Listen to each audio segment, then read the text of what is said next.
11월 10일, 야마모토 신이치는 차창 밖으로 펼쳐지는 단풍을 바라보며 호후에서 마스모토로 향했다. 마스모토 역에는 지부의 간부들이 마중 나와 있었다. 마중 나와 주셔서 고맙습니다. 신이치는 웃으며 인사했다. 그리고 한 여자부에게 말했다. 잘 싸워주셨습니다. 그 여자부의 이름은 다케모토 기미코라고 하는 여자부의 지부 중심자였다. 2년 전인 1958년 8월 16일, 총무였던 신이치가 스와를 방문했을 때 격려한 여자부원이다. 그때 신이치는 스와 시민회관에서 열린 분쿄 지부를 중심으로 한 난신 방면 대회에 참석, 회합을 마친 후에는 가까운 여관을 빌려 간부 지도회를 열었다. 다케모토는 당시 여자부의 조장이었다. 여자부의 경우 조장이란 10명 정도의 멤버로 구성되는 최소 단위의 조직의 리더였다. 그 전날 도쿄에 있는 여자부 간부에게서 이나에 있는 다케모토의 집으로 편지가 왔다. 거기에는 야마모토 총무가 스와에서 열리는 회합에 참석하니 부원들과 만나게 하는 건 어떨까라고 적혀 있었다. 다케모토도 야마모토 총무가 사실상 학회의 모든 책임을 짊어지고 있는 사람이라는 것을 여자부의 선배 간부에게 들어 알고 있었다. 그 야마모토 총무가 스와에 올 기회는 앞으로도 좀처럼 없을 것이 분명하다. 그렇게 생각한 다케모토는 용약 환희하며 6명의 멤버들과 함께 이날을 출발했다. 멤버 중에는 소아마비 후유증으로 몸이 불편한 부원과 결핵으로 고생하는 부원도 있었다. 생활면에서도 모두들 결코 넉넉한 편이 아니었으며 가족 중에 단지 홀로 신심하는 멤버가 대부분이었다. 스와까지는 열차를 갈아타는 시간까지 합해 1시간 정도 걸렸지만 병을 앓고 있거나 몸이 불편한 동지들을 돌보며 이동했기 때문에 다케모토는 몹시 피곤했다. 그렇지만 시민회관에서 야마모토 총무의 지도를 듣자 환희가 용서숨쳤다. 그리고 어떻게든 멤버들을 총무와 만나게 해줘야 한다는 마음이 더욱 강해졌다. 그러나 회합이 끝나고 대기실로 달려갔을 때에는 이미 야마모토 총무의 모습은 보이지 않았다. 다케모토는 임원에게 총무가 어디로 갔는지 물었다. 그렇게 하여 신이치가 학회원이 경영하는 근처 여관에서 열리는 지도회에 갔다는 것을 알게 되었다. 시계를 보니 밤 9시가 넘었다. 만약 열차를 놓쳐 오늘 안으로 돌아오지 못하게 되면 모두들 가정사정 때문에 큰일이 난다. 그러나 이번 기회를 놓치게 되면 멤버들이 야마모토 총무와 만날 기회는 아마 다시 오지 않을 거야. 그렇게 생각하니 가지 않을 수 없었다. 다케모토는 멤버들을 데리고 간부 지도회에 갔다. 여관 2층에는 멤버들로 가득 차 있었다. 신이치가 질문에 답변하고 다음 질문을 받으려 하자 뒷문에서 누군가 외치는 소리가 들렸다. 야마모토 선생님! 모습은 보이지 않았으나 그 소리는 어딘지 필사적이었다. 무슨 일입니까? 신이치가 말했다. 저희 조 부원들을 만나주세요. 만날 테니 이쪽으로 데려오세요. 모두들 길을 열어주십시오. 몸이 불편한 벗을 부축하고 사람들을 해치면서 다케모토는 신이치 앞으로 다가왔다. 잘 왔습니다. 모두들 어디서 왔지요? 이나에서 7명이 왔습니다. 당신이 여자부 조장이군요. 네. 그럼 조장이 부원들을 소개해 주세요. 네, 저는 조장 다케모토 키미코입니다. 그리고 이쪽은 제 동생 다스에라고 합니다. 그 옆에 있는 사람은... 다케모토는 이렇게 말하고는 더 이상 이야기를 하지 못했다. 눈에는 눈물이 흐르고 있었다. 자신이 책임지고 있는 동지들을 신이치와 만나게 해주고 싶다는 일념 하나로 여기까지 온 것이다. 그것을 드디어 실현했다고 생각하니 너무나 기뻐 견딜 수 없었던 것이다. 조장이 울어버리면 어쩐다. 할 수 없군. 남은 사람은 각자 자기소개를 해야겠군요. 그런데 모두 똑같이 너무나 기쁜 나머지 말을 할 수 없었다. 신이치는 다정하게 다케모토 기미코를 바라보며 말했다. 그렇게 울면 안 됩니다. 당신은 여자부의 리더가 아닙니까? 게다가 난 여러분의 오빠입니다. 오빠가 왔으니까 안심하고 뭐든지 상담하세요. 이 말을 듣자 여자부들은 점점 어깨를 들썩이며 엉엉 우는 것이었다. 신이치는 옆에 앉아있던 여자부 간부 다카타 가요를 보며 말했다. 그래, 그 노래를 불러줍시다. 인생의 가로수길을. 다카다는 성악을 공부하고 있는 여자부이다. 그리고 인생의 가로수길은 이해 열린 학예 강습회에서 모두 한마음이 되어 불렀던 노래였다. 다카다는 예 하고 대답하고는 탁 트인 맑은 목소리로 노래하기 시작했다. 울지 마라 동생아, 울지 마라 동생아. 울면은 어릴 때 둘이서 고향을 버렸던 보람이 없다. 다카다 가요가 1절을 마치자 야마모토 신이치는 모두에게 말했다. 다 함께 부릅시다. 신이치도 노래하기 시작했다. 다케모토 일행도 부르기 시작했으나 소리를 내지 못하는 멤버도 있었다. 멀고 외로운 석양의 길에서 울면서 꾸짖던 오빠의 전원이 부르는 노래 속에서 신이치의 힘찬 목소리가 한층 높게 울리며 다케모토와 여자부들을 감쌌다. 굳세게 살아가자 희망에 불타서 사랑의 휘파람도 드높이 이 인생의 가로수길. 노래가 끝난 후에도 다케모토 일행은 여전히 울고 있었다. 고뇌를 껴안고 슬픔을 억누르며 살아온 여성들에게 노래를 통한 신이치의 격려는 마음으로 뜨겁게 스며들었다. 신이치는 다카다를 가리키며 다케모토 기미코에게 말했다. 참으로 훌륭하게 노래를 부르지 않습니까? 이번에는 여자부에서 합창단을 만들기로 했는데 그 합창단의 단장으로서 열심히 해주리라 기대하고 있습니다. 그러면 다시 한번 다 같이 울지 말고 불러봅시다. 다시 인생의 가로수길을 합창하기 시작했다. 다케모토 일행도 붉게 충혈된 눈으로 함께 불렀다.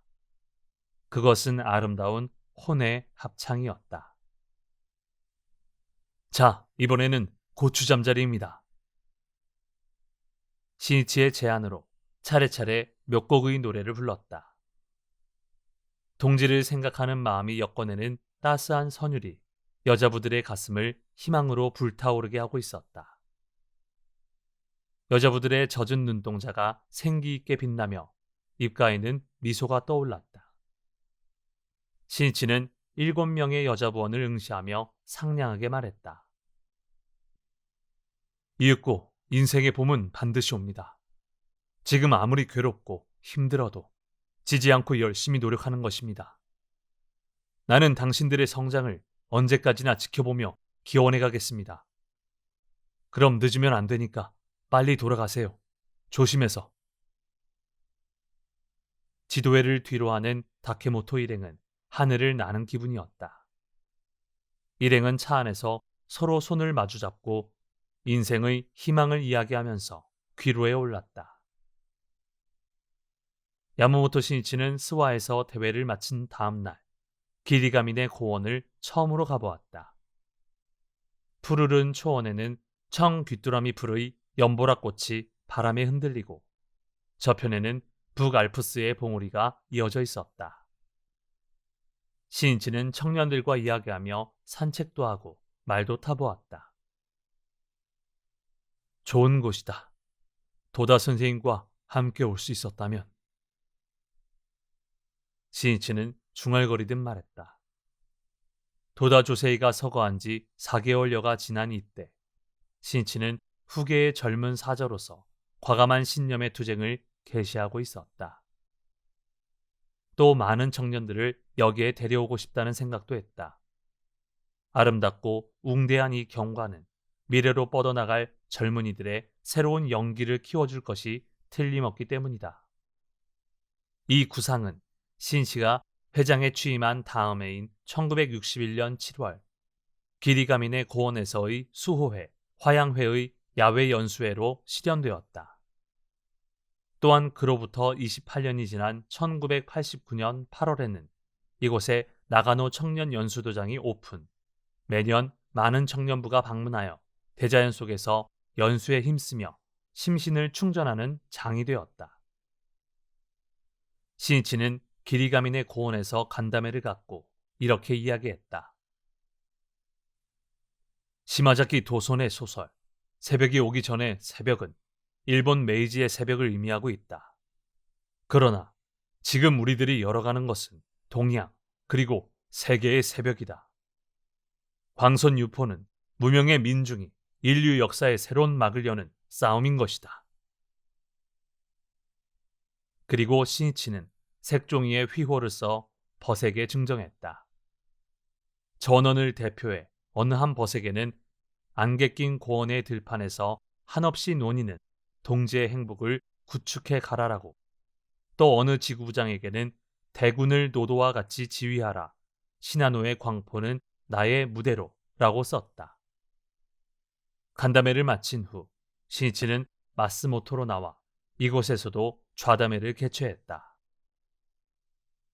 신이치는 지금 약 2년 만에 마스모토의 땅으로 돌아와 스와에 자신을 찾아왔던 다케모토 기미코가 마스모토 지부의 여자부 중심자로 성장해 있는 것을 보고 정말로 기뻤다. 그리고 신이치를 맞이한 남자부의 중심자는 가스타 겐지라는 청년이었다. 가스타도 2년 전에 이 마스모토에서 만났다. 온후하고 성실하며 정직한 인품이었다. 신이치는 그때 색종이에 용기라고 써서 증정하고 가스타의 건투에 기대를 보냈다. 그러한 그도 한층 더 성장한 모습으로 맞이해 주었던 것이다. 성장해가는 사람은 아름답다. 성장하는 청년에게는 희망의 광채가 있다. 마스모토 지부의 결성대회는 10일 오후 5시부터 마스모토시 교회에 있는 장소에서 개최되었다. 단풍에 물든 시나노의 산들을 넘어 모여온 1만여 명의 벗은 장애까지도 가득 넘쳤다. 차가운 바람이 피부로 스며들어왔으나 멤버들은 의기충전하기만 했다. 남자부 가스타 겐지의 포부에는 간결하면서도 힘찬 결의가 맥동하고 있었다. 드디어 대전진의 아침이 도래했습니다. 우리 남자부는 지금 영광스러운 광포의 깃발을 내걸고 용기와 확신의 대투쟁을 전개하겠습니다. 불과 2년 사이에 가스타는 놀랄 만큼 훌륭한 청년 리더로 성장해 있었다. 신이치는 옆에서 그 늠름한 얼굴을 바라보며 가스모토 지부의 비약을 믿어 의심치 않았다. 이 회합에서 신이치는 학회는 어본존이 근본이라는 것을 이야기하고 공덕으로 빛나는 생활의 모습이야말로 이론보다 증거인 것이며 불법의 올바름을 증명하는 것이라고 호소했다. 신이치가 지부 결성 대회와 지구 간부의 지도회를 마치고 호텔에 돌아오자 지부의 간부들이 찾아왔다. 가스타와 다케모토 기미코도 있었다. 신이치는 다케모토에게 가정 형편을 물었다. 아버지는 사업에 실패하여 약 1년 전부터 신심을 시작했으나 가족과 별거 중이었다. 그런가? 정말 힘들겠군. 이번에 아버지와 만나도록 합시다. 소중한 따님을 맡겨주셨으니. 다케모토는 자신의 귀를 의심했다. 아버지는 입회했다고는 하지만 아직 근행조차 하지 않은 상태였다.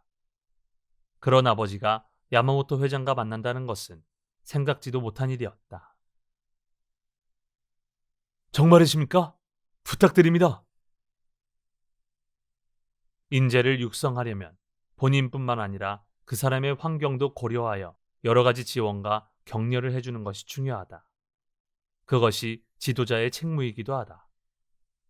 그리고 신이치는 가스타에게 말했다. 우선 승부는 3개월이다. 남자부 리더로서 법기를 손에 쥔 이상 전국 제1의 투쟁을 하겠다는 기계가 없으면 안 된다. 일본 전국의 남자부원으로부터 나가노에 가스타가 있노라 라는 말을 들을 정도가 되어야 한다. 네. 힘찬 대답이었다. 가스타는 그날 밤 남자부 길을 불단 옆에 세워놓고 혼자서 선다는 결의를 담아 진지하게 창제했다. 그리고 3개월 후 마스모토 지부의 남자부 총회에 정예 1,000명을 결집, 3개월 동안 200세대가 넘는 절복을 이룩한 것이다. 가스타는 말만 없어는 관념의 사람이 아니었다. 실천하는 투장이었다. 다음 날 야마모토 신이치는 나가노 지부의 결성대회에 참석하기 위해 마스모토에서 나가노로 이동할 예정이었다. 마스모토역에는 10여 명 정도의 대표가 전송하러 와 있었다. 그 속에서 아버지를 데리고 나온 다케모토 기미코의 모습도 있었다. 다케모토는 신이치에게 다가와 아버지를 소개했다. 신이치는 정중하게 인사했다. 언제나 신뢰가 많습니다. 제가 회장인 야마모토입니다. 신이치는 이렇게 말하며 손을 내밀어 다케모토의 아버지와 굳은 악수를 나누었다. 이윽고 열차가 홈으로 들어왔다. 아버님도 나가노까지 함께 가시면 어떨까요? 차표는 있습니다. 열차 안은 신이치와 다케모토의 아버지가 나누는 대화의 장으로 되었다. 기미코는 꿈을 꾸는 듯 했다.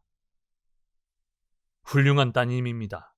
지금부터 따님은 학회 여자부의 리더로서 앞으로 저희들이 책임지고 성장시켜 가겠습니다. 그 말을 듣자 기미코의 가슴은 뜨거워졌다. 아버지는 긴장한 모습으로 대답했다. 부족한 딸입니다만 잘 부탁드립니다. 딸을 출가라도 시키는 듯한 어조였다. 신이치는 다케모토의 아버지에게 밀감과 음료수를 권하며 일과 건강 상태 등을 묻고 차근차근 신심의 자세를 말해갔다. 사업에 실패했다고 해서 인생에서 진 것은 아닙니다. 신심만 관철해 가신다면 마지막에는 반드시 인생의 승리자가 됩니다. 초조해하지 말고 착실히 신심을 연마해 가는 것입니다. 신이치와 대화를 나누는 사이에 아버지의 얼굴은 차츰 생기가 돌기 시작했다. 그 광경을 바라보던 딸은 눈물을 흘렸다.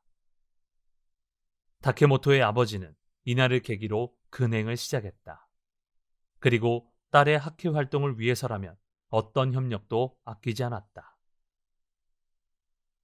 나는 야마모토 선생님과 약속했다.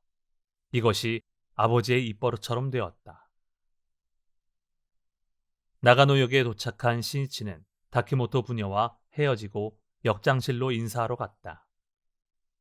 이날 열리는 지부 결성대회에는 1만 명을 훨씬 웃도는 참가자가 예상되어 역도 분명 혼잡해질 것이기 때문이다.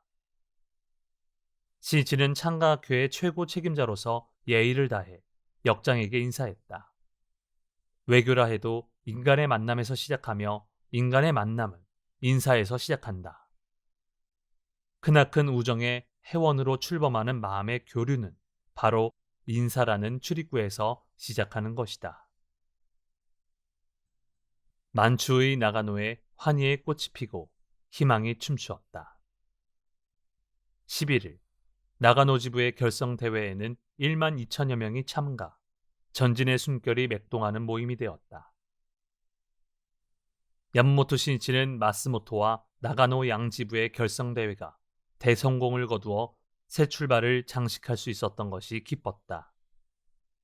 나가노현은 도다 조세이가 마지막 여름을 보낸 추억의 땅일 뿐 아니라 초대 회장 마키구치 스네사부로도 포교를 위해 방문했던 연이 깊은 곳이었다. 그 중에서도 1936년 2월 마키구치는 3명의 멤버와 함께 일주일에 걸쳐 시모스와 가미스와 이나, 마스모토, 나가노, 우에다 등을 차례로 방문했다. 그때 나가노에서 열린 좌담의 장소가 이날 시니치가 머문 사이호쿠관이라는 여관이었다. 시니치는 대회를 마치고 여관에 돌아오자 매우 피곤했다. 생각해보면 저 해외 방문의 피로를 풀 틈도 없이 계속 달려왔던 만큼 당연하다고 하면 당연했다. 그러나 20여 년 전 선사 마키구치가 이 여관에서 좌담회를 열어 사람들을 불행에서 구하기 위해 투쟁한 것을 생각하니 깊은 감회가 몰려왔다. 1936년 2월이라면 선생님은 64세, 정확히 내 나이의 2배이다. 시나노 거리는 분명 깊은 눈으로 뒤덮였을 것이다. 선생님은 그 속으로 절복의 발걸음을 옮기셨다. 그것을 생각한다면 젊은 내가 피곤하다 할 수 있겠는가? 시니치는 마음 오저에서 용기가 솟아오르는 것을 느꼈다. 그 마키구치 선생님의 17주기 법요가 정확히 일주일 후로 다가왔다. 잠시 후 지부의 간부들이 시니치를 찾아와 시니치의 방에서 고타츠를 둘러싸고 간담을 시작했다. 남자부 간부가 시니치에게 질문했다. 저는 현재 자동차 정비 일을 하고 있습니다만 학교는 초등학교만 나왔을 뿐 학력이 없습니다. 이런 제가 남자부 간부로서 지휘를 할 수 있을지 불안합니다. 시니치는 엄한 시선을 보냈다. 사람은 실력이다. 학력이란 뭐란 말입니까? 자동차 정비사로서 기름투성이가 되어 일하고 그 일에서 모든 사람에게 모범이 되면 되는 것입니다. 직종은 달라도 신심을 근본으로 하여 사회의 승리자가 된 체험은 만인에게 통합니다. 동지는 간부의 신심을 따르는 법입니다. 인품을 따릅니다.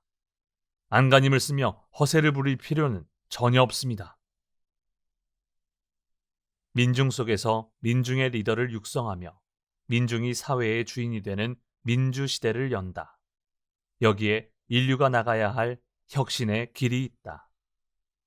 시니치는 몸을 불쑥 내밀며 청년에게 말했다. 학력이 없다 하여 비굴해지는 것이 아니라 자기답게 자신이 있는 장소에서 최선을 다하는 것입니다. 그것이 인생에 승리하는 길입니다. 나도 도다 선생님의 스라에서 야간 학교를 도중에 그만둘 수밖에 없었습니다. 학력이 없다는 것은 수치스러운 것이 아닙니다. 그러나 배우지 않는 것은 저속합니다. 공부하지 않는 것이 수치입니다. 나도 매일 공부하고 있습니다. 하루에 20분이라도 좋고 30분이라도 좋습니다. 틈을 내어 독서하고 공부하는 것입니다. 그렇게 지속하면 힘으로 됩니다. 자네도 실력을 쌓아 정말로 힘있는 민중의 리더가 되어가고 있는 것입니다. 오늘은 자네의 영광스러운 미래를 향한 출발을 위해 노래를 부릅시다. 시니치는 이렇게 말하고 직접 다바루 자카를 부르기 시작했다. 1절을 마치고 시니치가 말했다. 다 함께 부릅시다. 시니치가 선창하자 모두들 따라 불렀다. 노래가 끝나자 시니치는 질문했던 청년을 응시했다. 자네도 위대한 사명을 가진 중요한 인재이다. 소중한 몸이다. 그러니 병에 걸리면 안 된다. 건강에 유의하고 몸을 단련해가는 것이다. 또 금전이나 술 혹은 이성 문제 등 사소한 일로 자신에게 상처를 입혀서는 안 된다. 벼룩 따위에 먹히게 할 소냐 하는 마음으로 살아가는 것이다. 청년은 감개무량한 표정으로 고개를 끄덕였다. 그리고 시니치는 여자부를 위해서도 노래하자며 다 함께 고향과 단풍을 불렀다. 모여온 벗들의 성장과 승리야말로 시니치가 가장 바라는 것이었다. 밖은 늦가을의 쌀쌀한 밤이었다. 그러나 이 방 안에는 가족 같은 인간의 따스함이 있으며 환희의 노랫소리가 울려 퍼지고 있었던 것이다. 신이치는 지부 결성 대회 여행의 모든 것을 격려로 채색하고 있었다. 그것은 얼어붙은 마음을 녹이고 있는 그대로의 인간으로서 눈부시게 빛나는 행복의 길을 가르치는 진심 어린 생명 촉발의 여행이었다. 인생의 위대한 투쟁이라 해도 순간순간의 투쟁이 축적된 것일 뿐이다. 야마모토 신이치는 마음의 안테나를 잠시의 휴식도 없이 작동시켜 순간을 적확하게 포착, 민감하게 반응했다. 일체의 전환점은 언제나 일순간 속에 있다고 할 것이다. 12일, 신이치는 늦가을에 나가노를 뒤로하고 도야마시를 방문, 도야마시 공회당에서 열리는 도야마 지부의 결성대회에 참석했다. 개회하기 바로 직전이었다. 지부장인 다카마스 도시하루를 비롯한 간부들은 모두 몹시 긴장하고 있었다. 이제부터 몇천 명이나 되는 참석자 앞으로 나간다고 생각해서인지 모두들 얼굴이 굳어있고 동작도 딱딱했다. 그 중에는 무릎을 가늘게 떠는 간부도 있었다. 등단하는 간부가 긴장하면 참가자도 긴장하기 때문에 아무래도 회합은 무거운 분위기로 되고 만다. 신이치는 간부들의 긴장을 풀어주지 않으면 안 된다고 생각했다. 신이치는 말했다. 모두들 무서운 얼굴을 하고 있군요. 회합이 끝나면 뭐든지 맛있는 것을 대접할 테니 좀 더 유쾌한 얼굴을 하세요. 자, 그럼 돈이 얼마나 있나 볼까? 신이치는 자신의 양복 주머니를 뒤지고는 꽉 쥔 주먹을 가만히 내밀었다. 그리고 손가락을 확 폈다. 거기에는 10엔짜리 동전 하나가 있을 뿐이었다. 뭐야, 10엔밖에 없잖아. 이 돈 갖고는 풀빵 하나밖에 못 사겠군. 주위에 있던 멤버들은 엉겁결에 웃음을 터뜨렸다. 부드러운 웃음이 퍼지고 순식간에 분위기는 일변했다. 자, 입장할 시간입니다. 즐겁게 합시다. 마음을 편히 가지고 평소와 같은 마음이면 됩니다. 간부가 무서운 얼굴을 하고 있으면 모처럼 멀리서 와준 동지들에게 면목이 없으니까. 도야마 간부들은 이런 신이치에게 깊이 감동하며 회원을 배려하는 리더의 마음이 얼마나 소중한지를 배워갔던 것이다. 도야마 지부를 결성하는데 신이치가 가장 염려한 것은 여자부였다. 도야마 지부에는 500여 명의 여자부원이 있었다. 다니가와 루미코라는 여자부를 지부 여자부의 중심자로 정하기는 했으나 그와 함께 지구를 담당하며 활동을 추진할 여자부 구장을 한 사람도 임명하지 못한 상태였다. 당시 여자부 조직은 최소 단위인 조가 몇 개 모여 반을 만들고 반 몇 개가 모이면 구를 만들었다. 따라서 구장이 없는 도야마 여자부는 다니가와 혼자 20개 반의 반장들과 직접 연대를 취하면서 활동을 진행해 가야만 했다. 이 변칙적인 조직에서 다른 지부들처럼 활동을 전개해 간다는 것은 예산일이 아니었다. 그러나 신이치는 도야마의 여자부가 엄한 상황에 처해 있기 때문에 더욱더 승리해 주기를 바랐다. 도야마 여자부의 승리는 중심자인 다니가와 루미코가 먼저 혼자서 선다는 것에서 시작한다고 해도 좋다. 그리고 여자부 반장들이 다니가와를 언니처럼 따르며 모두가 마음으로부터 신뢰할 수 있게 되느냐가 또한 중요한 포인트이다. 아울러 장년부나 부인부가 여자부를 위해 기꺼이 응원하고 협력해 주는가의 여부도 승부의 열쇠가 될 것이다. 다니가와는 지기 싫어하는 성격으로 책임감이 강했다. 그러나 그 반면 자존심이 강해 아무래도 오만한 인상을 사람들에게 주는 편이었다. 기꺼이 응원하고 싶은 마음이 생기는 인상은 아니었다. 그러나 그렇게 되면 다니가와 자신이 불쌍해지며 여자부의 발전도 늦추고 만다. 신이치는 다니가와가 누구에게라도 사랑받고 누구라도 좋아할 수 있는 리더가 될 수 있도록 일부러라도 엄하게 훈련해야만 한다고 생각했다. 지부 결성 대회는 대성공리에 막을 내렸다. 대회를 마치고 신이치가 대기실에서 지구 간부 질문회를 가졌을 때 다니가와가 질문했다. 도야마 지부 여자부는 아직 구장에 한 사람도 없습니다. 그 속에서 활동을 추진해 가려면 어떻게 손을 쓰면 좋겠습니까? 신이치는 지금이 다니가와를 지도할 기회라고 생각했다. 손을 쓴다. 손을 써서 어떻게 하려는가? 손을 쓴다는 것은 시대극 같은 데서 찻집 사람을 부를 때 하는 이런 동작을 말하는가? 신이치는 탁탁 하고 손을 쳐서 보여주었다. 손뼉을 쳐 누군가라도 나오면 과자라도 주문하려고 하는가? 다니가와는 질문하는 방법이 나빴다고 생각하고 말을 바꾸었다. 저 중심자로서 모두를 어떻게 이끌어가면 좋겠습니까? 자네는 모두를 끌고 가는가? 만약 언덕길이라면 큰일이겠군. 가파른 언덕길을 혼자서 끌고 올라간다는 것은 정말로 무리가 아닌가?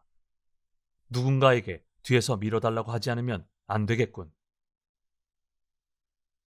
다니가와는 당황했다. 무엇이 잘못되었는지를 생각하면서 다시 말을 바꿔 질문했다. 다시 말해 어떻게 하면 모두를 움직여갈 수 있는지 여쭙고 싶습니다. 뭐라고? 자네는 모두를 움직이려 하는가? 자신이 모두를 위해 움직이는 것이 아니고 그런 간부가 학회에 있다는 말은 들어본 적이 없다네. 다니가와에게는 이런 신이치의 대답이 짓궂고 심술궂게만 느껴졌다. 기질이 강한 다니가와는 눈물을 글썽였다. 다니가와는 난감해진 얼굴로 물었다. 어떻게 여쭈어보면 좋을까요? 야마모토 신이치는 다니가와 자신의 빛나는 미래를 위해서라도 참된 간부의 자세를 가르치고 싶었다. 신이치는 강한 어조로 말했다. 자신에게 힘이 있다는 식으로 생각하면 안 된다. 하물며 역직을 앞세워 사람들을 기계처럼 움직이려 한다는 등의 사고방식은 절대로 안 된다. 모두에게 고개를 숙이며 보잘것없는 저입니다만 잘 부탁드립니다. 여러분을 위해서라면 어떤 일이라도 하겠습니다. 라는 마음으로 무슨 일이든지 겸허하고 진지하게 싸우는 것입니다. 그 다부진 모습에 감동하여 사람들도 일어서며 주위 사람들도 협력해줍니다. 오만하다고 생각되면 사람들은 따라오지 않습니다. 책략이나 방법이 아닙니다. 진지함입니다. 성실함입니다. 제목을 끝까지 올려 모두를 행복하게 해주겠다며 온몸으로 부딪혀 나갈 수 있느냐 하는 것입니다.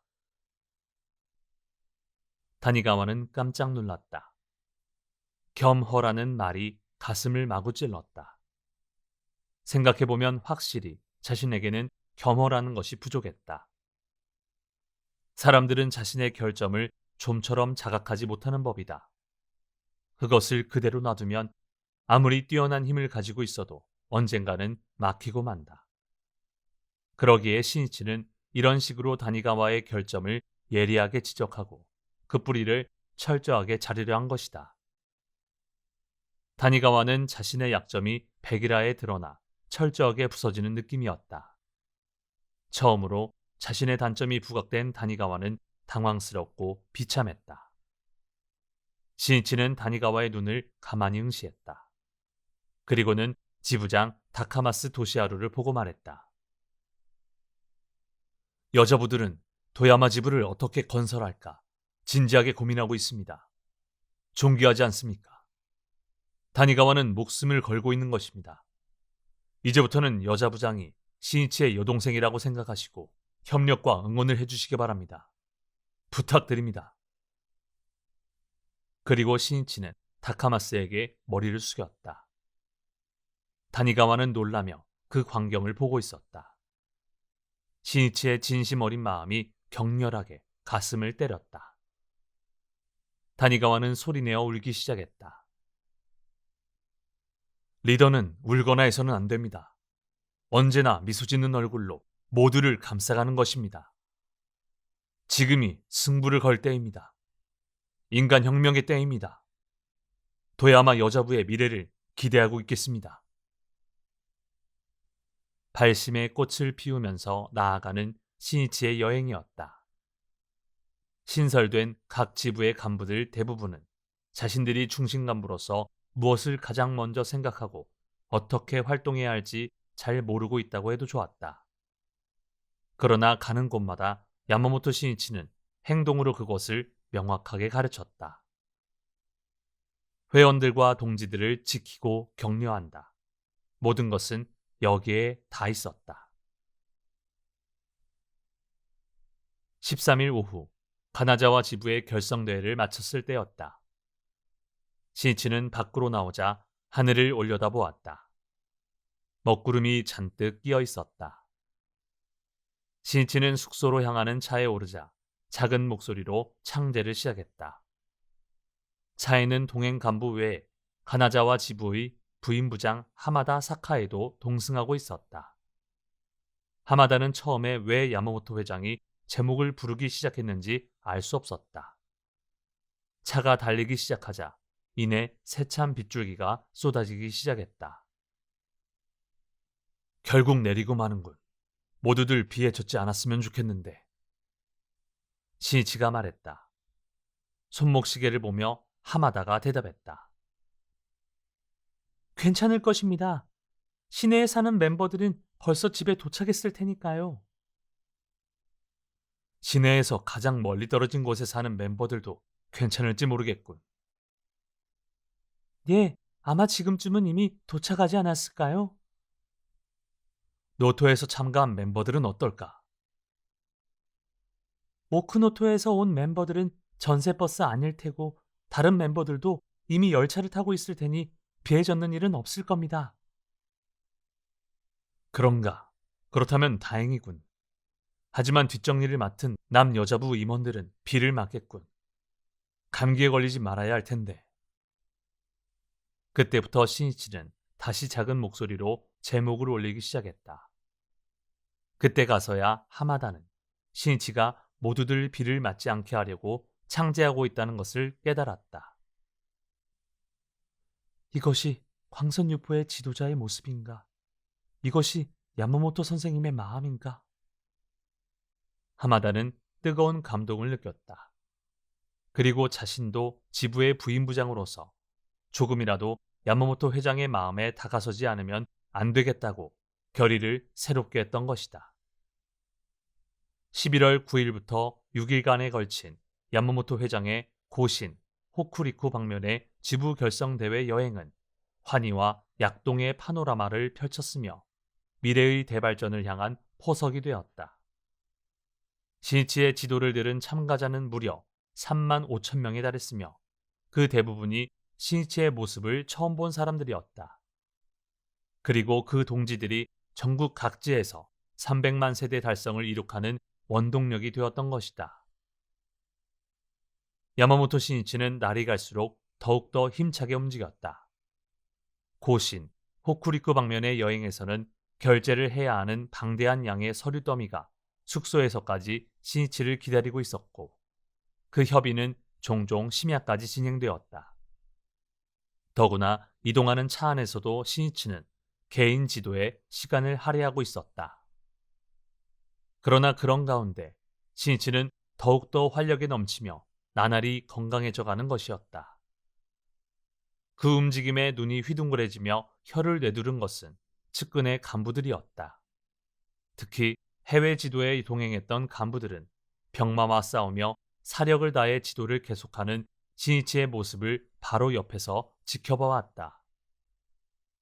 그 후의 스케줄을 생각하면 신이치의 피로도는 더욱 심해져야 할 것이다. 그런 만큼 불가사의하지 않을 수 없었다. 신이치가 고신, 호쿠리쿠 지도에서 돌아온 다음 날 순회 간부들과 협의를 할 때 한 간부가 신이치에게 과감한 질문을 했다. 저는 해외에서 선생님이 하신 격투에 경탄하고 있었습니다만 귀국하신 후의 활동은 그것을 훨씬 넘어서고 있습니다. 그런데 활동을 하면 할수록 피곤해 보이시기는커녕 더욱 건강해지십니다. 선생님의 그 힘은 도대체 어디서 나오는 것입니까? 신이치는 미소를 지으며 대답했다. 나는 10여 년 동안 도다 선생님 슬하에서 싸웠다. 그것은 정말로 격렬한 투쟁의 세월이었다. 긴장의 연속이었다. 약한 몸과 싸우면서 게다가 선생님의 사업 일체를 책임져 왔다. 그 속에서 나는 정신적으로나 육체적으로나 단단히 훈련된 것이다. 그것이 바로 생명력이라는 것이네. 중요한 것은 자신의 책임과 사명을 자각하는 것이다. 그리고 그 일념의 창제가 되어 본존님께 이어질 때 생명력은 샘물처럼 용솟음친다. 그렇기 때문에 나는 비행기나 자동차 안에서도 언제나 제목을 올리려는 것이지. 믿기 어렵다는 눈치였다. 신이치는 계속해서 이야기했다. 그리고 생명력이란 단지 체력만을 말하는 것이 아니다. 지혜도 포함한다. 그러므로 중요한 일을 잊어버리고 만다든지 가장 중요한 대목에서 실패한다든지 하는 일은 없다. 일단 유사시에 힘을 낼 수 없거나 실패하고 마는 것은 진지하지 않기 때문이다. 모든 일을 내가 한다고 생각하면 핵심을 벗어날 리가 없지 않은가? 간부에게는 뜨끔한 이야기였다. 같은 일을 하더라도 기뻐하며 용감하게 하는 것과 의무감으로 마지못해 하는 것과는 그 결과가 크게 다르다. 불도 수행의 요체는 용맹정진에 있다. 의의 판문초에는 용감하게 행함을 용이라 하며 지를 다함을 맹이라 한다는 주석이 달려 있다. 용감하게 도전하는 곳에 생명의 약동이 있으며 지혜도 생긴다. 거기에는 환희가 있고 상쾌한 충실감과 희망이 넘친다. 결코 어두운 피로는 없다. 야마모토 신이치는 모두의 얼굴을 바라보며 말했다. 나는 지금부터 점점 더 건강해지겠다. 모두 따라올 수 있겠는가? 네! 결의에 찬 목소리로 일제히 대답했다. 좋다. 용감하게 싸우자.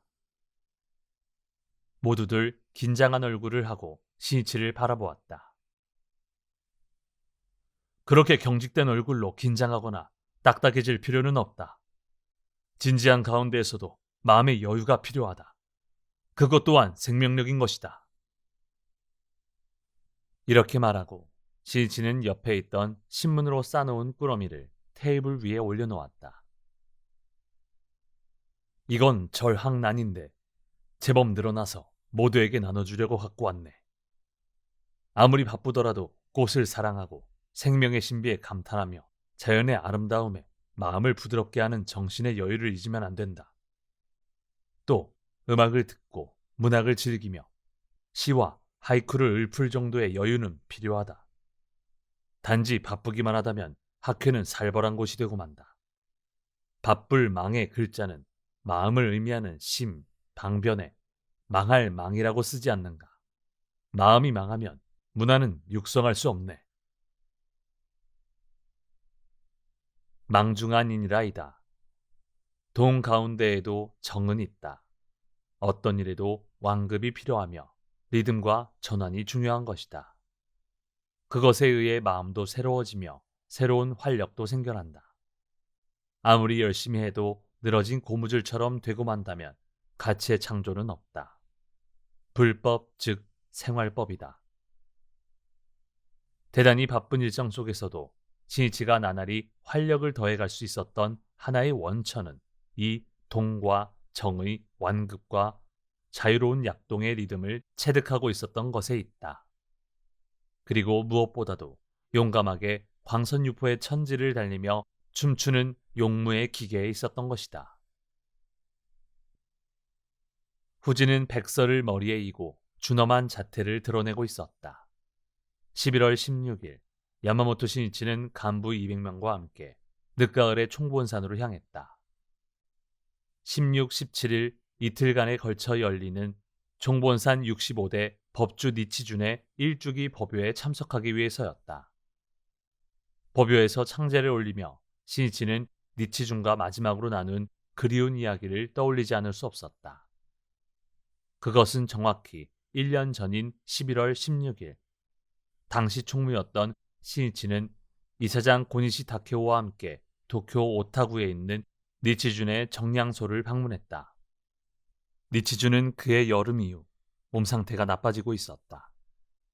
병세는 한때 차도를 보였다고는 하지만 11월 8일에 창가학회 제21회 총회에는 참석하지 못하고 병상에서 메시지를 보내야만 하는 상태였다. 그리고 10일경부터 다시 병세는 악화되었다. 11월 15일, 니치주는 조자이사의 주지인 호소이 세이도 총감을 불러 16일 자정부터 상승의 의식을 집행했다. 자신의 죽음을 알고 있었던 것이다. 시니치가 갑작스럽게 니치준의 연락을 받은 것은 이날 오후였다. 니치준은 여위인 몸으로 평온하게 누워 있었다. 시니치의 모습을 알아차리자 빙그레 웃으며 손짓하여 불렀다. 시니치는 머리맡으로 가서 귀를 가까이 대었다. 이번에 조자이사에게 뒤를 맡기기로 했으니 잘 부탁합니다. 입을 열자마자 상승이 끝났다는 것을 알려주었다. 조자이사란 호소이 총감을 이르는 말이다. 시니치가 고개를 끄덕이자 니치주는 매우 안심하는 표정으로 도다 조세이의 추억을 말하기 시작했다.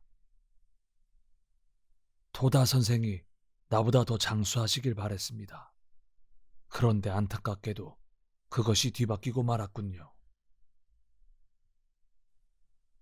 시니치는 니치준의 상태가 걱정되어 피곤해지시면 안 됩니다. 아무쪼록 쉬십시오 라고 말하려 했으나 필사적으로 무엇인가를 계속 이야기하려는 모습을 보자 차마 말을 꺼낼 수 없었다. 어느새 니치준의 얼굴에서 미소가 사라지고 눈은 예리한 빛을 발하고 있었다. 도다 선생에게 또 창가학회에게 대은을 입었습니다. 등산회도 그렇습니다. 그 덕택으로 총본사는 관광지가 되는 것을 면했습니다. 혼신의 힘을 다하는 목소리가 시니치의 가슴을 꿰뚫었다. 전쟁 후 종무는 농지개혁으로 대부분의 토지를 잃고 재정난에 허덕이고 있었다. 그 궁지를 모면하기 위해 총본산 대석사를 관광지로 하자는 이야기가 대두한 것이다. 큰 것을 위해 작은 희생은 어쩔 수 없다고 생각했는지 승려들 사이에서는 그것을 적극적으로 추진하는 움직임마저 일어났다. 그리고 총본산 객전에서 종문 측과 현지의 행정, 민간 대표가 모여 총본산을 중심으로 하는 후지 북부의 관광지에 대해 논의하는 간담회가 열리기에 이르렀다. 계획은 거의 정식으로 결정하는 단계까지 진행되었다고 해도 좋았다. 1950년 11월의 일이었다. 여기에 당시 종무총감이었던 니치준도 참석했다. 그 석상에서는 관광지로 만드는 것에 동의한다는 뜻을 밝혔으나 그 심중은 창자가 끊어질 듯 아팠을 것이 분명했다. 이 계획을 듣고 총본산을 관광지로 하면 절대로 안 된다며 단호히 반대한 것은 도다 조세이였다. 도다는 니꼬상인의 방법의 공양은 받지 말아야 할 것이라는 유계에 비추어 무슨 일이 있어도 이에 동의할 수 없다고 했다. 타종의 사원에서는 관광객에게 본존을 관람시키고 배관료를 받는 곳도 드물지 않다. 그러나 대어본존은 어디까지나 신앙의 근본으로서 존경하지 않으면 안 될 대상인 것이다. 그것을 만약 신앙심이 조금도 없는 관광객에게 돈 때문에 배견시키는 일이라도 생긴다면 니치렌 대성인의 정신을 짓밟아버리는 결과가 되고 만다. 전쟁 전의 신찰 문제와 같은 전철을 밟지 않는다고 단언할 수 없다. 이 도다가 종종의 대법을 지키겠습니다. 도다는 신심을 잃은 종문의 모습에 분노의 일성을 외치며 외호를 위해 일어섰다. 이것을 계기로 1952년 10월부터 시작한 것이 훗날 창가학회의 전통 행사가 된 등산회였다. 만약 도다의 결단과 학회의 정성 어린 외호가 없었다면 청정한 신앙으로 뒷받침된 총본산의 부흥이란 있을 수 없었다. 니치주는 그 경위를 모두 알고 있었다. 지금 절절하게 진심을 말하는 그 눈에는 눈물이 어린 듯 했다. 도다 선생 덕분으로, 창가학회 덕분으로 대법은 청정하게 오늘날까지 왔습니다. 종무는 도다 선생과 창가학회의 대은을 영원히 잊으면 안 됩니다. 이렇게 호소이에게 말해두었습니다. 야마모토 신이치는 깊이 고개를 숙이며 엄숙한 마음으로 그 말을 들었다. 니치주는 이야기를 계속했다. 도다 선생님의 말씀, 그 정신을 후세에 영원히 남기지 않으면 안 됩니다. 그래서 선생의 서적이나 레코드를 어보장에 보관하려고 합니다. 묘법 유포에 생애를 바친 도다 조세이에 대한 니치준의 경애의 일념을 야마모토 신이치는 뼈저리게 느꼈다. 대면은 20분 정도 계속되었다. 니치준은 하고 싶은 말을 다 하자 만족한 듯 조용히 눈을 감았다.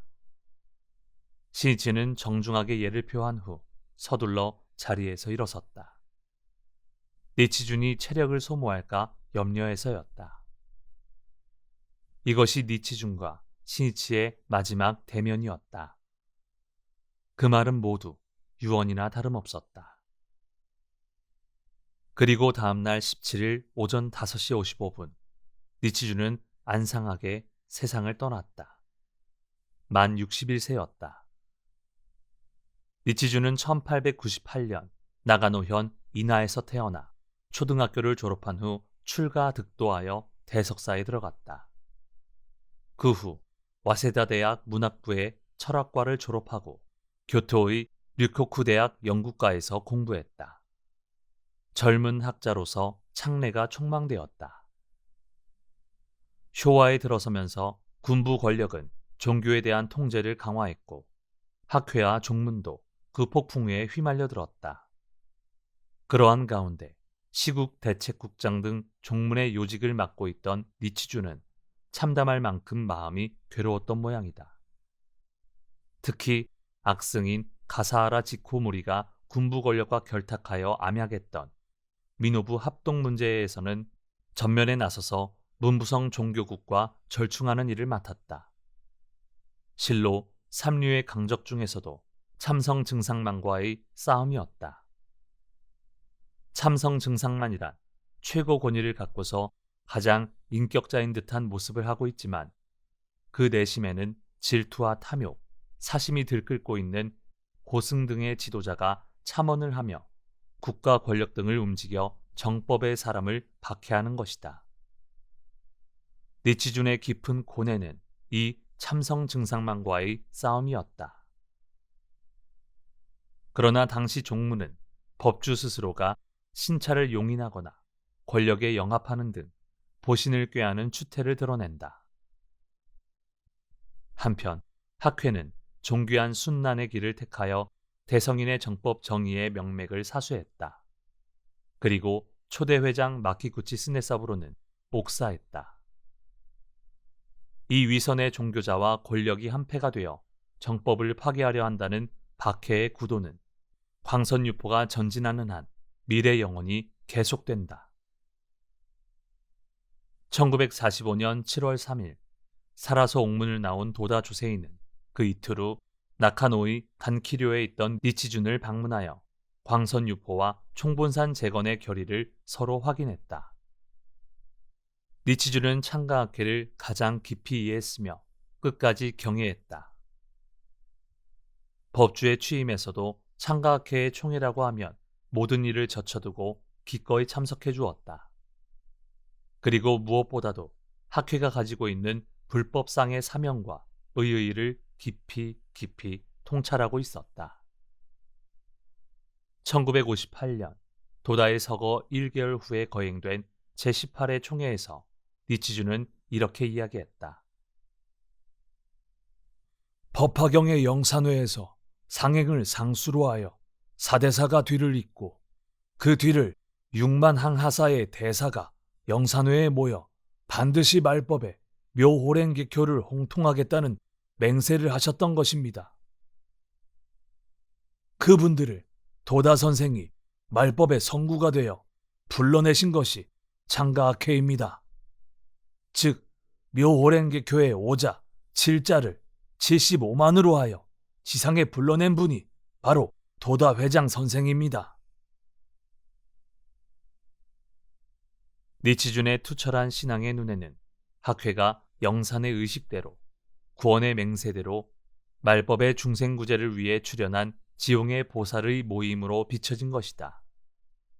그렇다면 이 창가학회 신앙의 기반은 무엇인가? 니치준은 그것이 사제의 길에 있다는 것을 명쾌하게 말했다. 같은 해 6월 1일 후쿠오카에서 열린 규슈 제2회 총회에서 있었던 일이다. 니치주는 단상에 서자 초대회장 마키구치 스네사부로의 신심을 칭송하고 이어서 도다가 관철한 사제의 길을 언급했다. 도다 선생이 어떠하셨는가? 제가 보는 견지에서 말씀드리자면 스승과 제자라는 관계를 도다 선생 자신의 인생관으로 정하시고 사제의 길을 철저히 관철하여 저 깊은 부처의 길을 획득하셨던 것입니다. 나아가 이 사제 관계가 법화경 본문의 근간임을 언급하고 이어서 이렇게 이야기했다. 창가학회는 무엇을 신앙의 기반으로 삼고 있는지 말씀드리자면 스승과 제자라는 관계를 명확히 확인하고 거기에서 신앙에 깊이 파고 들어가는 것이 가장 핵심이라고 생각합니다. 오늘날 창가학회의 강한 신앙은 모두 여기서 나옵니다.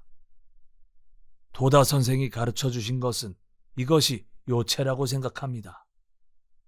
스승을 믿고 제자를 이끄는 사제의 이 관계에 철저하다면 틀림없이 불법을 획득할 것입니다. 1958년 11월 학회의 제19회 총회에 참석한 니치주는 다시 사제의 길을 주제로 강연했다. 그때 니치주는 사전에 준비한 원고를 보지 않고 이야기했다. 그러나 지금 남아있는 원고를 보면 실제로 발표했던 강연과 대강에서는 변함이 없으나 그 취지는 한층 더 명확하다 할 것이다. 역사를 남긴다는 의미에서 니치준의 자필 원고 일부를 소개하겠다. 니치준은 법화경의 신앙의 간요로서 사제의 중요성을 설하며 다음과 같이 적고 있다. 대성인은 니치렌의 법문을 제3의 법문이라 말씀하셨습니다만 참으로 이 말씀을 몸으로 받아들인 분은 회장 선생이십니다. 사제의 길은 대어본존에서 생겼고 그 법수는 학회에 흘러 전해지고 있다고 믿는 바입니다.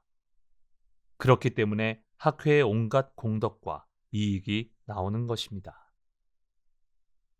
니치준이 학회의 사제의 길은 대어본전에서 나온다고 명확히 말한 것은 중대한 일이다. 학회의 사제의 길은 대어본전을 신수하고 황손유포를 해가는 사명에서 나오고 있다. 그리고 니치렌 대성인의 유명이신 광손유포를 불석 신명의 실천으로 끝까지 완수해온 것에 깊은 의미가 있다. 대성인은 당신 자신을 법화경 행자라고 말씀하셨던 바와 같이 행동을 가장 중시하셨다. 법화경을 신심의 규범으로 하시어 그 가르침대로 투쟁을 일으키고 수많은 대난을 만나는 등 법화경을 몸으로 읽으신 것이다. 성운에는 다음과 같은 말씀이 있다. 이러한 자의 제자 단나가 된 사람은 수견이 깊다고 생각하여 니치렌과 동일하게 법화경을 넓혀야 하느니라. 어서 903쪽. 통틀어 니치렌의 제자라고 말하며 법화경을 수행하는 사람들은 니치렌과 같이 할지어다. 어서 989쪽. 이렇듯 니치렌 대성인과 마찬가지로 광선유포를 향한 행동을 일으켜야 제자라는 진함이시다. 더욱이 이체동심이 되어 남묘호랭개교라고 봉창하는 바를 생사일대사의 혈맥이라고 하느니라 라고 말씀하신 것을 깊이 명심하지 않으면 안 된다. 남묘호랭개교라고 봉창하는 이란 자행화타에 걸친 제목이라는 것은 말할 나위도 없다. 다시 말해 광선유포를 향하여 한마음으로 행동하는 단결 속에 생사일대사의 혈맥, 즉 신심의 혈맥이 통하여 흐른다는 교시이다. 창가학회가 그것을 실천해온 유일한 교단이라는 것을 니치주는 가장 정확하고 깊게 인식하고 있었다. 신심의 일념은 반드시 행동과 실천이 되어 나타난다. 니코 상인이 니치렌 대성인의 혈맥을 이어받은 진실한 제자라고 할 수 있는 것도 대성인께 상수급사하시며 대성인과 함께 난을 이겨내고 스승의 말씀대로 과감하게 홍교를 전개하셨기 때문이다. 근본의 스승이신 대성인께서 지남하신 대로의 신심과 불석신명의 실천이야말로 후계의 올바른 스승이 되는 요건이라고 할 수 있다. 그것이 없으면 법주, 관장이라 해도 불법의 본의에서 이탈해버린 종문을 정치적으로 지배하는 우두머리에 지나지 않으며 거기에 결코 신심의 혈맥 등이 있을 리 없다. 니치렌 대성인 멸후 600여 년이 지나 종문이 군부정부의 탄압에 굴복했을 때 니치렌 대성인께서 말씀하신 대로 정법 유포의 결연이 일어선 사람은 초대회장 마키구치 스네사부로였다. 마키구치는 어디까지나 니치렌 대성인의 어서를 근본으로 했다. 탄압이 두려워 권력에 영합하고 근행 때의 관념문을 뜯어고치고 어서의 일부를 삭제하는 것도 모자라 학회의 신차를 받아들이려고 강요하는 비겁한 종문에서 스승을 발견하는 일 따위는 있을 수 없다. 마키구치는 대성인께 직결하는 신심으로 일어서 그 말씀 그대로 대실력을 불러일으켜 파사현정의 투쟁을 개시했다. 그리고 체포, 투옥되어 옥중에서 순교의 생애를 마쳤다. 실로 니치렌 대성인의 제자로서 어서를 신독한 것이다. 신심은 광선유포에 대한 구체적인 행동으로 되어 나타나며 거기에는 성운에 있는 대로 반드시 범난이 다투어 일어난다. 그러므로 범난을 만나 어떻게 투쟁했는가에 따라 진실한 신심인지 아닌지를 증명하는 시금석이 되는 것이다. 니치주는 마키구치를 이야기할 때 태어날 때부터 정말로 법화적인 분이셨다. 태어날 때부터 부처의 사자이셨다. 라고 칭찬을 아끼지 않았다. 정말로 마키구치가 어서를 스승으로 하여 대난에 맞서 법멸이라는 위기의 시대에서 불법을 소생시킨 것을 생각하면 실로 희유의 불가사의한 성각자, 계도자의 출현이라고 하지 않을 수 없다. 참으로 현대 불법의 올바른 스승은 초대회장 마키구치 스네사부로였다. 그리고 이 마키구치를 스승으로 하여 함께 범난에 맞선 사람이 도다 조세이였다. 도다는 스승을 따름으로써 대성인의 불법을 생명에 새기고 옥중에서 나는 지용의 보살이라는 오다를 얻었다. 도다는 이때 자기 생애의 사명을 자각했다. 그리고 추록하자 스승의 유지를 이어받아 대성인의 유명이신 광선유포를 위해 패전에 불타버린 들판에 홀로 일어섰던 것이다. 제2대 회장에 취임한 도다주세이는 75만 세대의 홍교 달성을 생애 원업으로 내걸었다.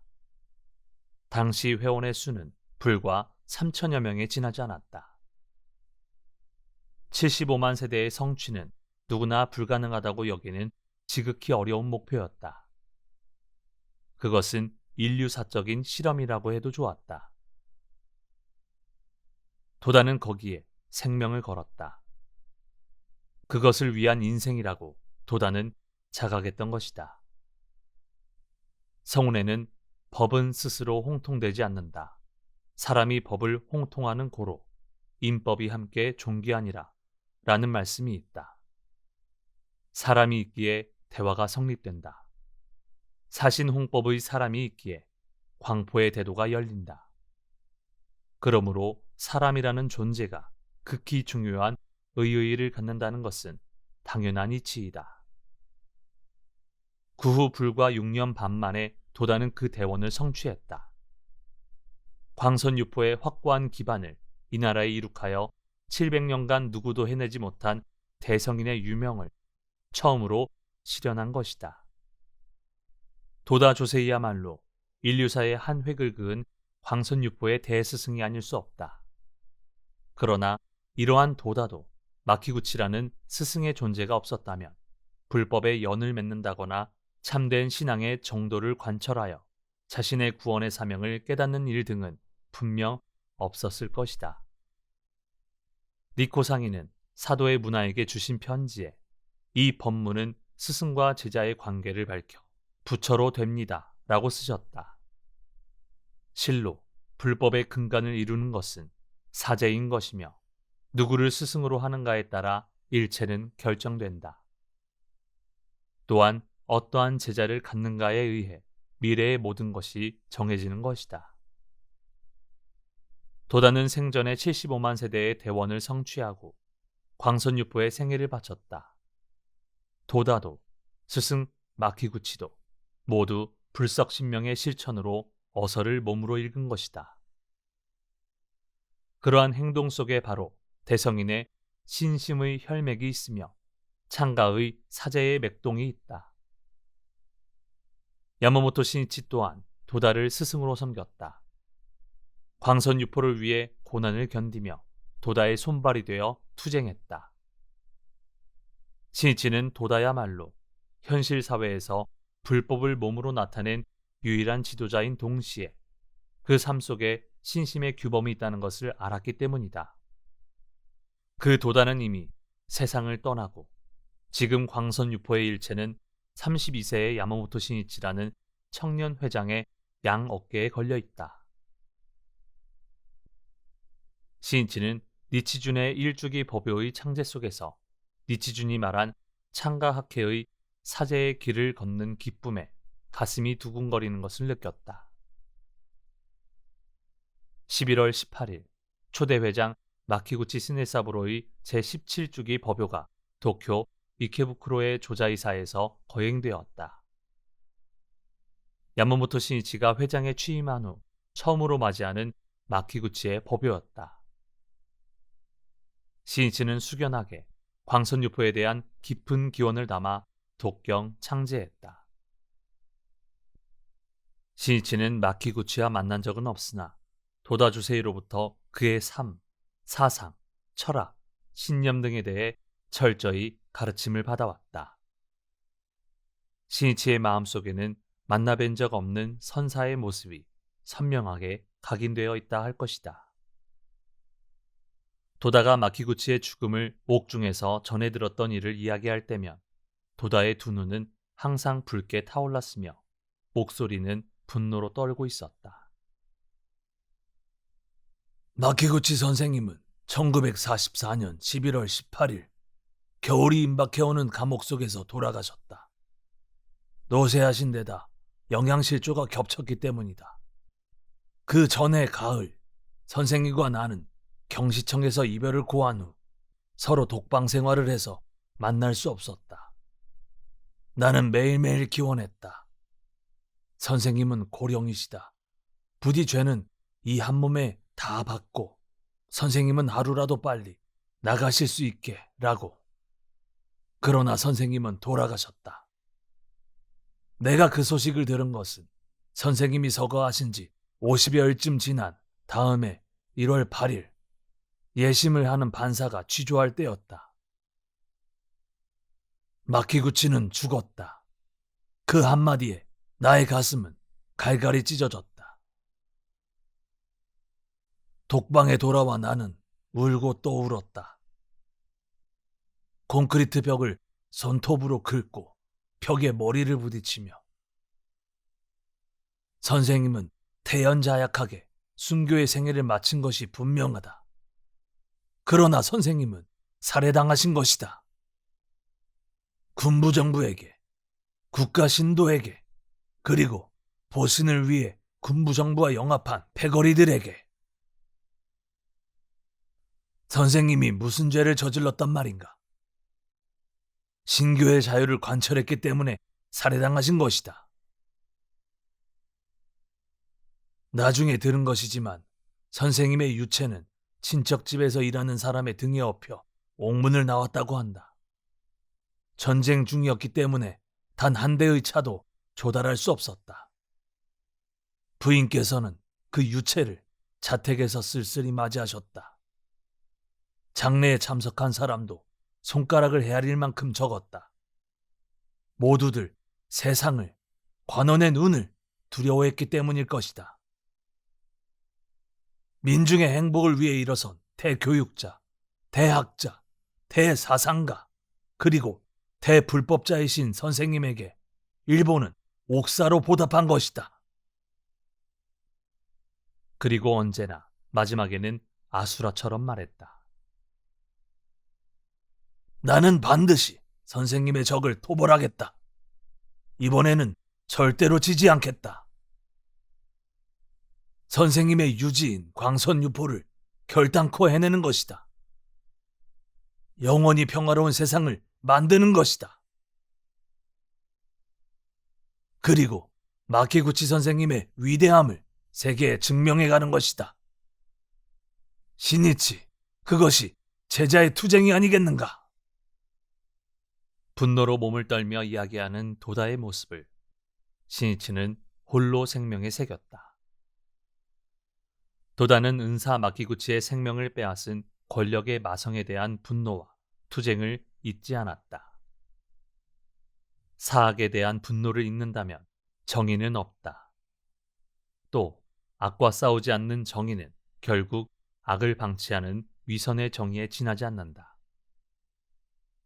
야마모토 신이치는 마키구치 스네사부로의 제17주기 법요 석상에서 어떤 심정으로 도다가 마키구치의 법요에 임해왔던가 떠올렸다. 분양 후 마키구치 문화 대표의 인사에 이어 야마모토 신이치가 마이크 앞에 섰다. 신이치는 조용히 말하기 시작했다. 도다 선생님을 우리의 아버님이라고 한다면 마키구치 선생님은 할아버님이 됩니다. 즉, 도다 문화생은 손자 제자에 해당합니다. 손자 제자인 저는 마키구치 선생님을 만나뵌 적은 없습니다. 그러나 그 고결한 인품, 그리고 사회 구제에 일어서셨던 존귀한 정신에 대해서는 평소 도다 선생님으로부터 수없이 들어왔습니다. 마키구치 선생님이 돌아가신 후 도다 선생님은 사신홍법의 대정신을 그대로 이어받아 나라를 위해, 법을 위해, 사람들의 행복을 위해 고투의 고투를 거듭하시어 오늘날의 창가학회를 구축하셨습니다. 나는 이 위대한 선사 마키구치 선생님, 도다 선생님의 뒤를 이어 제3대 회장에 취임했습니다만 너무나 미숙합니다. 그러나 나의 가슴은 하루하루를 오로지 성심성의를 다해 투쟁을 관철하여 두 분 선생님께 보답하겠다는 마음으로 가득 차 있습니다. 창가학회에는 초대 회장의 지대한 정신이 힘차게 맥동하고 있습니다. 마키구치 선생님은 일찍이 종교개혁은 문제도 아니다 라고 외치셨습니다만 바야흐로 종교혁명은 눈앞에 다가서 있고 선생님의 말씀처럼 광선유포의 벚꽃은 난만하게 피기 시작했습니다. 힘없는 저입니다만 오늘 법요를 계기로 다시금 각오를 새롭게 하여 어떠한 고난도 마다하지 않고 마키구치 선생님의 이상을 실현해갈 결의입니다. 열렬한 맹세였다. 신이치는 이야기를 마치고 장내 맨 앞줄에 앉아있는 마키구치의 손녀를 보았다. 마키구치의 셋째 아들 요조의 딸 요코는 마키구치가 체포되기 3년 반 전에 태어난 손녀였다. 마키구치 스네사부로가 체포되었을 때 셋째 아들 요조는 징병되어 중국에 있었다. 마키구치는 자신의 체포를 요조에게 알리지 말라고 가족에게 지시했다. 마키구치가 서거하기 2개월 반 전인 8월 31일, 요조는 전쟁터에서 병사했다. 아버지 스네사부로의 체포를 모른 채 숨졌던 것이다. 손녀 요코는 4살 때 아버지와 할아버지를 한꺼번에 잃은 것이다. 야마모토 신이치는 그러한 요코가 결혼하게 되었다는 보고를 들었다. 신이치는 말을 덧붙였다. 더욱이 마키구치 선생님의 손녀 요코 씨가 모레 결혼식을 올리게 되었습니다. 선생님께서 가장 애정을 쏟으셨던 혈육이십니다. 오늘은 기요하라 부인부장의 지휘로 모두 여명의 노래를 불러 요코 씨의 앞날을 축복하고 싶습니다. 기요하라가 일어서자 신이치는 요코에게도 일어서도록 부탁했다. 기요하라는 여명의 노래 1절을 부르기 시작했다. 이어서 다 함께 합창했다. 이 노래는 학회의 청년부들이 애창한 노래로 은사의 유지를 가슴에 품고 일본과 세계 광선유포에 달려가는 젊은이의 기상을 노래한 것이다. 기요하라 옆에 서 있는 아직 소녀티가 가시지 않은 요코의 뺨에서 눈물이 반짝였다. 신이치가 여명의 노래의 합창을 제안한 것은 요코에게 마키구치 손녀로서 그 정신을 이어받아 학회원의 긍지를 가슴에 안고 생애 끝까지 광선유포에 살아주기를 바랐기 때문이다. 요코의 결혼을 축하하는 자리가 된 마키구치의 법요는 신선한 감동 속에서 막을 내렸다. 신이치는 이날의 인사에서 많은 것을 말하지는 않았으나 가슴에는 새로운 맹세의 불꽃이 타오르고 있었다. 그 맹세는 선사 마키구치의 유지인 광선유포를 성취하기 위해서라도 먼저 300만 세대를 달성한다는 것이다. 또 현대 인류를 구제하기 위해 빛을 비춘 마키구치를 영원히 세계에 현창해 가는 일이다. 특히 마키구치가 햇빛도 들지 않는 감옥에서 찬서리가 내리는 계절에 추위와 싸우다 서거했던 만큼 풍광명미하고 따뜻한 땅에 마키구치의 유덕을 기리는 기념관을 건설하고 싶었다. 또 언젠가는 마키구치의 이름을 붙인 학회의 중심이 되는 회관을 건설하자고 결의했다. 그리고 마키구치의 창가 교육을 실증하는 종합적인 교육기관을 하루속히 개설할 것을 마음속 깊이 기약한 것이다. 법요를 마치고 밖에 나오자 늦가을의 차가운 밤바람이 신이치의 피부를 스쳤다. 신이치는 불기둥처럼 타오르는 선사에 대한 맹세를 가슴에 간직하며 가을바람 부는 길을 씩씩하게 걷기 시작했다.